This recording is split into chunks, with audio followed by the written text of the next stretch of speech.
কিভাবে? প্রত্যেকটা মার্কেটে দেখা যায় প্যাসেজের মধ্যে ছোট করে দোকান বসে যায়। এটা কারা দেয়? এটা কি মার্কেট সমিতি দেয় না কে দেয়? এই ব্যাপারে আপনারা আমাদেরকে সাহায্য করবেন। আমরা চাই একদম সুন্দর, মার্কেটটা সুন্দর বানানো হয়েছে, সুন্দর থাকবে। প্যাসেজের মধ্যে কেন দোকান বসবে? কেন বসবে? এটা প্যাসেজের সামনে যেটা বললাম যে এখানে 200-300 দোকান বসে থাকে, এটা তো আপনাদেরই ক্ষতি হয়, আপনাদের মার্কেটেরই ক্ষতি হয়, দোকানদারদের ক্ষতি হয়। কাজে এই বিষয়গুলো আপনারা আমাদেরকে সাহায্য করবেন। আপনারা তাদেরকে বসতে দিবেন না, তাদেরকে দিয়ে দিবেন যে তোমরা এখানে সরাও, নাহলে তোমার জন্য আমাকে ফাইন দিতে হবে। আমি কেন ফাইন দিতে যাব? এই বিষয়গুলো আপনার খেয়াল রাখবেন। এই বিষয়ের উপরে আমি চাই আপনারা বক্তব্য দেন। বক্তব্য দিলে আমরা একটা কংক্রিট একটা সিদ্ধান্ত আমরা চাই যে এটা বলছি যে দেখেন সিটি কর্পোরেশন আপনাদের ট্যাক্সের টাকায় চলে, আপনাদের ট্যাক্সের টাকায় সিটি কর্পোরেশন চলে। কাজেই দীর্ঘদিন এমন একটা অবস্থা ছিল যে আজকে ট্যাক্স কালেকশনগুলো ঠিক মতো হয় না। আমাদের 25 কোটি টাকা বেতন প্রতি মাসে দিতে হয়। প্রতিটা মাসে দেখা যায় যে অন্য খাত থেকে ধার করে এনে তারপর আমাদেরকে রেভিনিউ দিতে হয়। এই ব্যাপারে এর জন্যই আমরা চাই আপনাদের সহযোগিতা দরকার। সবাই যার যার ভাড়াটা ঠিক মতো দিয়ে দিলে তাহলে কিন্তু আজকের এই অসুবিধাটা হয় না।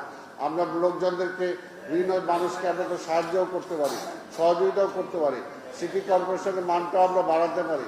কাজে সব কিছু নির্ভর করে আপনারাই সিটি কর্পোরেশনকে বাঁচায় রাখতে পারেন। কাজে আপনারা আপনাদের মূল্যবান পরামর্শ আমাদেরকে দিবেন কিভাবে আমরা এগুলো করতে পারি।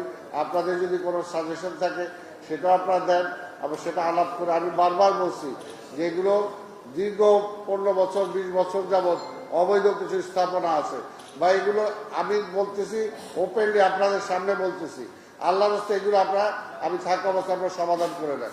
আপনারা কিছু ছাড়েন, সিটি কর্পোরেশনও ছাড়বে, একটা ছাড় দিয়ে একটা ভালো জায়গায় আসি আমরা, যাতে ঠিক মতো আপনারাও লিগেল হয়ে যেতে পারেন, দোকানগুলোও ঠিক মতো হয়ে যেতে পারে, ভাড়াটাও ঠিক মতো দিতে পারেন, সালামিটাও আপনার ঠিক মতো দিয়ে দেন, দিয়ে আপনি দোকান করেন।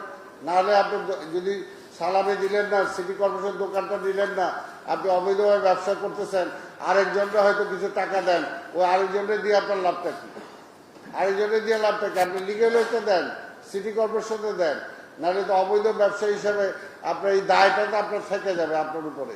আপনি যতই হজ নামাজ রোজা জাকাত আমরা যতই করি না কেন, আমি যে কোনো একটা অবৈধ কিছু যদি করি এই দায়টা কিন্তু আমার উপরে থাকবে। এই বিষয়টা এই জন্য আল্লাহর রাস্তে আপনারা সব নিয়ম মাফিক সব ঠিক করে নেন।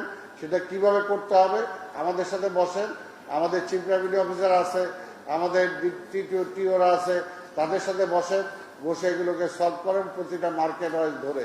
আমি আশা করি যে আজকের পরে আপনার এটাই হবে। আমরা ট্যাক্সের ব্যাপারে সারচার্জ মৌকুবের দিনে একটা বিজ্ঞাপন দিয়েছি, আপনারা দেখেছেন।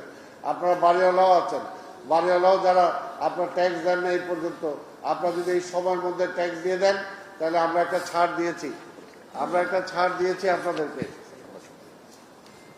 এটা আমরা একটা সংবাদ সম্মেলন আবার এরপরে করবো আমরা, সেখানে এটা আমরা জানাবো। এটা আপনাদেরকে যেহেতু আপনারা আসছেন আমি আপনাদেরকে জানিয়ে দিলাম।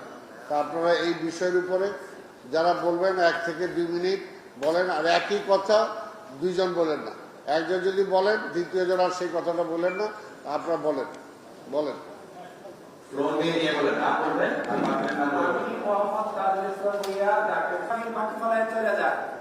এই জন্য আমি চাই সিটি কর্পোরেশনের যত মার্কেট আছে সবগুলাই প্রিপেড মিটার করে দেন, আমরা আপনাদের অগ্রিম টাকা দিয়ে ব্যবহার করতে চাই। ভালো।